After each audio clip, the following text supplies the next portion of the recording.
এক ব্যক্তি এত পাপ করেছে যে শেষে মৃত্যুর সময় সে সন্তানদেরকে ডাকছে, ডেকে বলছে যে আমি যখন মারা যাব আমার লাশটাকে তোমরা কবর দিও না, যদি আল্লাহ পাক আমাকে ধরতে পারেন তাহলে খবর আছে আমার।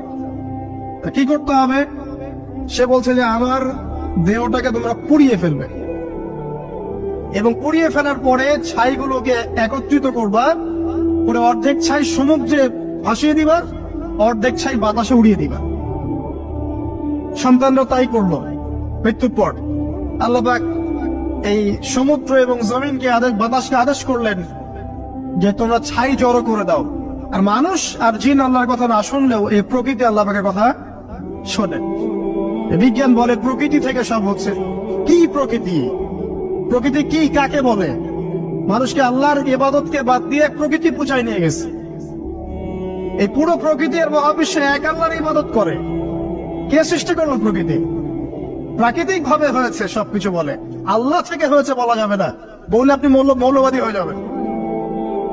আল্লাহ শব্দ ইউজ করলে আপনি মৌলবাদী হয়ে যাবেন। ধর্মতাত্ত্বিক শব্দগুলোকে আস্তে আস্তে উঠিয়ে দেওয়া হয়েছে। দেখবেন যুক্তি, বিজ্ঞান, দার্শনিক শব্দগুলোকে আনা হয়েছে। এটাও টেকনিক্যালি করা হয়েছে। কোন সেকুলার মিডিয়াতে আপনি দেখবেন না ইনশাআল্লাহ বলছে। ইনশাআল্লাহ প্রমাণ করবে যে আপনি আস্তিক না নাস্তিক। তো প্রকৃতিকে আল্লাহ পাক আদেশ করলেন, এই সমুদ্র ছাই জড়ো করো, এই বাতাস ছাই জড়ো করো। তারা ছাই জড়ো করে দিল। এই ব্যক্তিকে বলা হচ্ছে তুমি জীবিত করে আল্লাহ পাক বলছেন তুমি যে এই কাজটা করেছিলে, লিমা ফাআলতা হাদা, তুমি এই কাজটা কেন করেছো? তখন এই ব্যক্তি উত্তর দিচ্ছে মিন খাশিয়াতিকা ইয়া রাব্বি ওয়া আনতা আ'লাম। হে আল্লাহ, আমি আমার বুঝে যা এসেছে আপনার ভয়েই আমি এই কাজটা করেছি, আর আপনি খুব ভালো করেই জানেন যে আমি আপনার ভয়ে করেছি নাকি অন্য কোনো কারণে করেছি।